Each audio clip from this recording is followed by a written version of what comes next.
Bonjour, donc aujourd'hui je vais vous faire une recette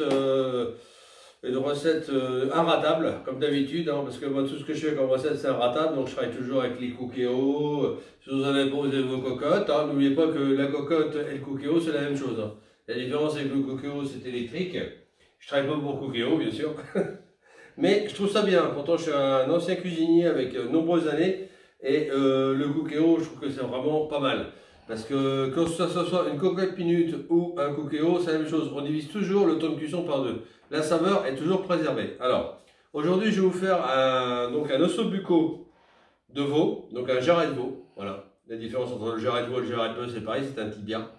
Donc, je vais faire à la française. Je vais changer un petit peu la recette de l'ossobuco à la milanaise que je faisais dans les pizzerias quand j'étais cuisinier. Et j'avais envie de vous faire un ossobuco donc à la française et surtout Marago. Donc l'avantage c'est que ça fait un petit peu comme quand vous aviez un sauté de veau Marago. Vous prenez un sauté de veau pour faire une blanquette, vous pourrez le faire aussi avec. Ça c'est extraordinaire. Et vous pourrez le faire aussi avec par exemple un ossobuco de dinde ou un sauté de dinde aussi, vous pourrez le faire aussi. Ça c'est vraiment bien. Donc pour avoir cette recette là, qu'est-ce qu'il faudra? Parce que franchement le Marago c'est vraiment, faites-le, c'est vraiment très bon.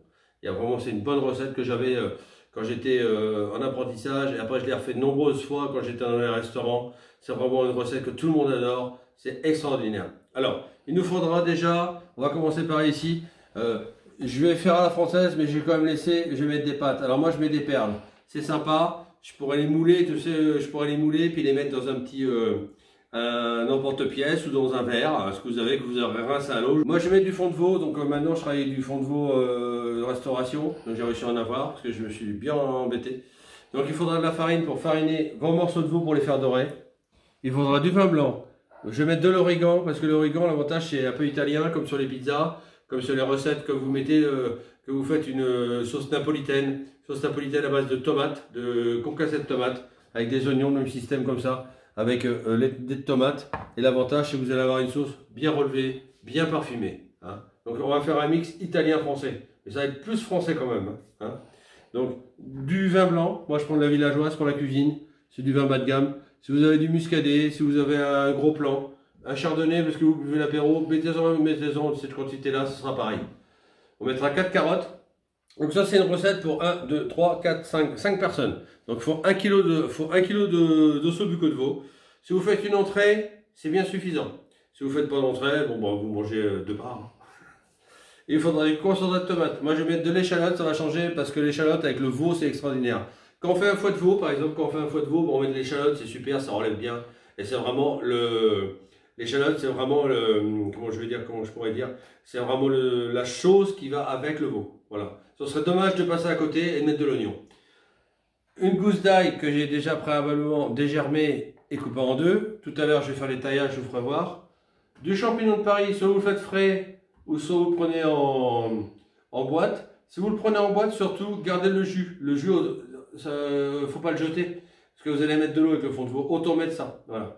Donc des dés de tomates. En ustensile, il nous faudra le fameux bol de sève pour faire la sauce, hein, comme d'habitude. Il nous faudra aussi un fouet pour délayer, les couteaux pour éplucher, les couteaux pour tailler, donc un gros couteau. 2 couteaux c'est suffisant. Donc je vous conseille de toujours avoir chez vous un couteau d'office et ce qu'on appelle un éminceur, c'est la base. Une cuillère à soupe et une cuillère en bois pour remettre tout ça. Donc pour l'instant ce que je vais faire c'est que je vais fariner mes morceaux. Je vais mettre de l'huile de tournesol que j'ai oublié de mettre. Parce que j'oublie toujours quelque chose. C'est bon tort. Et de l'huile de tournesol. Ça a un pouvoir pour faire dorer bien plus fort que l'huile d'olive. L'huile d'olive c'est bien pour les produits exotiques. Mettez-la plutôt à la fin, l'huile d'olive. Prenez une huile d'olive de haute qualité. Hein, vous voyez, moi j'achète de l'huile d'olive comme ceci. Voilà.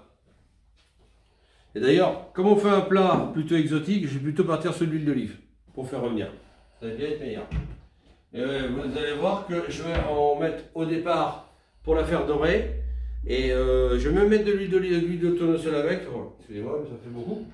Hop, parce que pour moi, l'huile d'olive n'a pas la puissance oléogénique de l'huile de tournesol. L'huile de tournesol, vraiment, ça fait bien dorer. La base de toutes les recettes, surtout, c'est de surtout bien faire dorer sa viande. Si elle est blanche, votre viande, vous allez avoir une sauce qui ne va pas être goûteuse, qui n'aura pas de corps, qui n'aura pas de goût. Faites bien dorer, prenez votre temps pour le dorage, que ce soit pour la viande, que ce soit même quand vous faites une soupe pour les légumes, bien faire dorer ces légumes dorés. Et après vous allez voir le goût que ça va avoir, c'est extraordinaire. C'est tout simplement des recettes de cuisine que je faisais avant, avec d'autres collègues que j'ai appris, avec des chefs, je suis devenu chef aussi bien sûr. Et j'ai bien compris qu'en fait, base par base, qu'il fallait faire ça. Donc ce que je vais faire déjà, je vais fariner tout simplement mes tranches d'ossobuco. Ne mettez pas trop de farine, hein. Il n'y a pas besoin d'en mettre une tonne, d'accord? Ça sert à rien, le surplus vous le tapez. Même si elles ne sont pas entièrement farinées, c'est pas grave. Là ça va faire une cuisson à la milanaise. C'est-à-dire la milanaise, c'est ce qu'on appelle paner, hein. Donc la farine, ça va vous paner un peu votre viande, et ça va, ce qui va permettre d'avoir un dorage bien plus puissant. Si des fois vous avez du mal à faire dorer vos viandes, c'est parce que peut-être que vous ajoutez peut-être trop d'un coup vos viandes dans votre poêle ou dans votre sauteuse, etc. Il faut y aller petit à petit, d'accord? Il faut toujours prendre son temps pour faire un dorage. Un dorage, c'est vraiment le primordial de la recette. Vous voyez, j'ai mis ça, ça me suffit. Voilà, donc je l'enlève. Voilà. Donc je m'enlève les mains parce que la farine ça colle.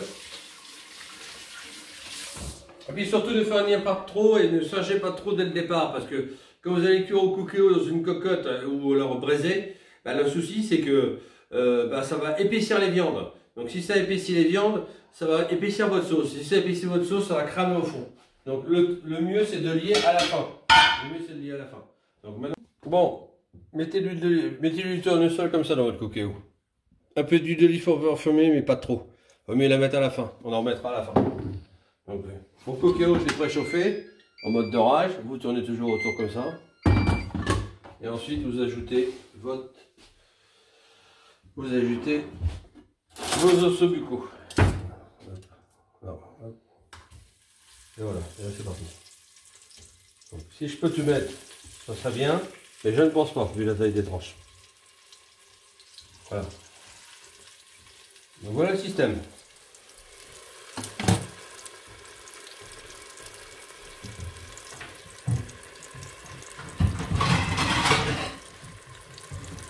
Assiette pour mettre à côté. Une fois que c'est doré, vous enlèverez et vous faites revenir le reste de votre ossobuco de viande. D'accord? Donc pour l'instant, je vais tout tailler, je vais tout remettre en route et je vais vous faire voir tout ce que j'ai fait. A tout de suite. Bon, alors, j'ai mis mes ossobuco. Regardez dans le cookéo que ça fait. Je n'ai pas remis d'huile, hein. Ça sert à rien. Donc il faut que vos morceaux, vous allez voir, ils se rétractent un peu et ils se gondolent. Et là vous allez voir que c'est un bon, regardez, bien doré, hein, vraiment bien doré. Donc je fais ça à chaque fois parce que c'est avec mon petit chien tous les dimanches, quand je fais une vidéo, bah, il sent et c'est pareil, dès que je parle il vient. Donc comme je lui ai promis, je lui ai dit je te donnerai un petit bout. Donc je lui donne un petit bout d'ossobuco de veau. C'est vraiment mon petit chien. Hein. Regarde mon nonos, tu fais un petit bisou mon toutou. Un bisou, oui, il est bien mon toutou, je suis content. Voilà. Donc, tout le monde en profite le dimanche, c'est la journée du Seigneur, la journée des rois, la journée de... Bon, on mange bien, de famille et tout ça. Donc je continue à faire dorer tout ça. J'ai taillé donc tout en brunoise. Donc en brunoise qui dit petit, qui est la brunoise et la mirepoix. La mirepoix c'est plus gros. La mirepoix c'est sympa, c'est quand vous faites à consommer une soupe avec, comme dans le temps, ma grand-mère faisait ça, il y avait des poireaux coupés en petits dés, il mettait des fèves, il mettait des carottes, des pommes de terre. Et au lieu de mouliner, ça vous fait ça. Bon, il y en a qu'un bien, il y en a qu'un pas. Donc la gousse d'ail, je l'ai émincée. Donc j'ai ouvert mes boîtes. Comme je vous disais, vous pouvez utiliser ça avec. J'enlève mon verre de vin parce que ça fait pas bien. C'est bien de boire un verre de vin le dimanche, ça détend. Alors, je vais vous faire votre sauce. Déjà, vous prenez le jus des champignons. Vous le mettez dedans. Je dis toujours, vaut mieux mettre le jus des champignons, c'est de l'eau et du sel tout simplement, hein, que de mettre de l'eau. Mais bon, ça macère avec les champignons, donc ça donne du goût. Là, il y a un petit bout de champignon qui est tombé. Hop, je l'ai enlevé. Bah, je travaille beaucoup de la boîte de champignons. Je trouve ça pratique. Voilà. Donc si vous prenez des champignons congelés, quand vous allez les faire cuire, pareil, ils rendront de l'eau, donc gardez là. Alors, on va mettre le vin blanc. Vin blanc, c'est pas dur. Je mets une bouteille à chaque fois. On va prendre de l'origan. L'origan, ça parfume vraiment bien. Hein. Vraiment, ça va vous donner une odeur à votre sauce. On va dire que, ouais. Mettez ça. Hein. Voilà. Mettez bien une grosse cuillère à soupe d'origan. Hein. Voilà, on met tout ça. Donc ça, c'est ok. Donc ça va être votre base. Votre base pour, comme je vous ai dit, pour 5 morceaux. Du fond de veau. Fond de veau, je vais vous dire, c'est la même chose. Hein. On va mettre une cuillère. Ouais, je mets bien deux bonnes cuillères comme ça à soupe de fond de veau. Le fond de veau, il faut que vous en ayez tout le temps chez vous. Tout le temps, c'est primordial. Donc ça c'est bon. Hop. Et le reste, tout ça, je vais le faire revenir. Donc dès que j'ai enlevé mes ossobucaux qui sont dorés, je vais faire revenir toute ma garniture aromatique. Et après, je déglacerai avec tout ça. Donc vous voyez, vous prenez juste un bol. C'est tout simple. Voilà. Et vous remettez. Donc là, quand il en reste, vous prenez votre fouet. Si vous avez un ami qui peut vous avoir du fond de veau chef comme ça, là, ce fond de veau là, j'ai travaillé avec ça toute ma vie et c'est le meilleur de tous. Vraiment au début, quand j'en ai pas, je prends du fond de veau magie, hein, du fond de veau de grande surface. Bon, ce qu'il y a, c'est qu'il est cher et puis il est salé. Il y a vraiment beaucoup de sel. Le sel, c'est pas le truc que ça coûte. Hein. Je préfère ressaler après parce que le sel, ça n'a jamais été extraordinaire pour la santé. Voilà. Donc ça, c'est bon. J'ai oublié autre chose. Je viens de voir ça. C'est dimanche. Hein. Cool. On reprend ma cuillère. Hop. C'est le concentré de tomate. Il faut en mettre, c'est primordial. Ça va lier votre sauce. Ça va lui donner un coup de peps. Vous voyez, mettez au moins ça. Hein. Voilà. Une bonne cuillère comme ça. Vous le mettez aussi, hop, dans votre bouillon. Vous remettez le tout. Et là, vous ne pouvez pas vous planter. Parce que là, je vous ai déjà dit comment faire. Donc là, la base est faite. Et quand la base est faite, c'est comme tous les métiers. Quand vous connaissez vos bases, bah, vous ne pouvez pas vous rater. C'est pas possible. Donc là, c'est pour ça que je dis toujours que c'est toujours la recette inratable. Donc pour l'instant, c'est bon. Je vous dis à tout de suite. Je vous reprends tout à l'heure. Alors, vous voyez, j'ai fini de dorer mes ossobucaux de veau. Dès qu'ils commencent à faire cette forme-là, un petit peu d'oreille, comme ça, c'est que c'est prêt. Alors maintenant, ça va devenir ultra simple. Il va falloir déjà tout faire dorer. Donc déjà, on va mettre les échalotes.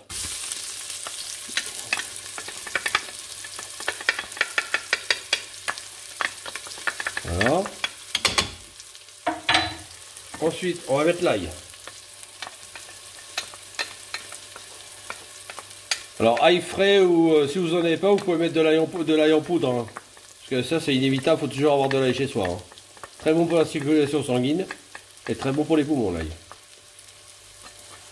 C'est un produit que j'aime énormément l'ail. Voilà. Hop. Ensuite, vous prenez votre cookéo.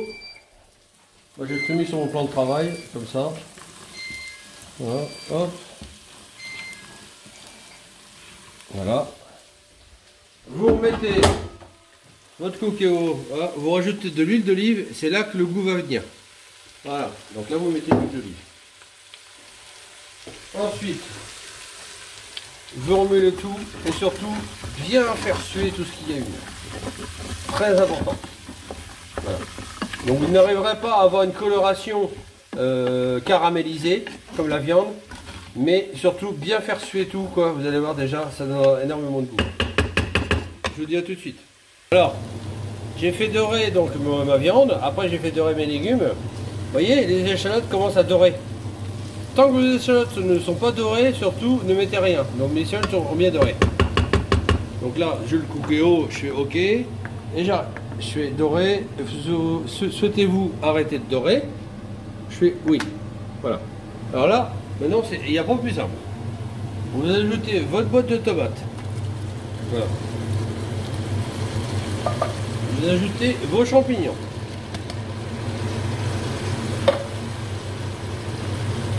Vous ajoutez tout ce que je vous ai dit tout à l'heure. Regardez le fond de veau, il est déjà beau, il est déjà épais. Voilà. Mais c'est qu'il y a vraiment une différence entre le fond de veau chef et le fond de veau magie. Regardez, il est magnifique. Je vais rincer un petit peu à l'eau. Voilà. Donc vous mettez à peu près ça d'eau. Voilà. Vous remuez. De toute façon, le cookéo, tant qu'il n'y a pas, c'est bête à dire, mais à peu près la moitié de la cuve comme ça, il va se mettre en alerte. Vous mettez tout ça dedans, hop. Vous prenez vos os buccaux, donc vous les plongez dedans. Donc, ce que je fais, c'est que je les mets comme ça, moi. Voilà. Donc votre moelle qui va avoir dans le jarret va vous donner du goût. Va vous donner un sacré goût, ça je peux vous le dire. C'est un peu comme quand vous faites un pot-au-feu. C'est une bonne recette que je vous fais. Hein. Là, je peux vous dire que vous faites ça à votre famille, vos convives, ils vont se régaler. Ne jamais jeter. Vous voyez, moi je reste toujours mon assiette. Hop. Ce qu'on appelle les sucs de viande. Alors, il en reste un petit peu, bah ça je ne jette pas, jamais. Jamais. Faut le mettre dedans, ça donne du goût. Et ensuite, vous prenez un peu d'huile d'olive. Pas de trop, comme ceci. Un petit trait. Et là, on passe en mode sous pression. Et c'est 30 minutes. Voilà. Je vais mettre 32. Parce que j'ai envie. Hop. Et on fait départ immédiat. Et la recette est faite. Voilà. Donc, une fois que c'est fini, je vous fais un petit montage et je vous fais voir. A tout à l'heure, les amis. Donc là, ça a cuit 30 minutes. Je rajoute un peu de poivre. Enfin, un peu, j'en ai mis pas mal. Mais, et un peu de sel. Je trouve ça un peu fade. Vous ferez selon votre convenance. Hein. Et toujours un petit filet d'huile d'olive pour relever le côté italien. Voilà. Donc, je remets. Ouais, 1 minute. Après toutes ces minutes de cuisson, 30 minutes, j'ai mis 40 minutes en tout. La maïzena, j'en ai pas mis, il y a eu assez. Donc on prend un ossobuco. Regardez, c'est chouette. La bonne sauce qui est avec. Regardez la sauce là. Comment elle est compacte, elle est. Il n'y a rien à faire. Elle est parfaite. Voilà. Avec des perles, c'est des pâtes. Voilà, tout bête. Et plus qu'à servir en famille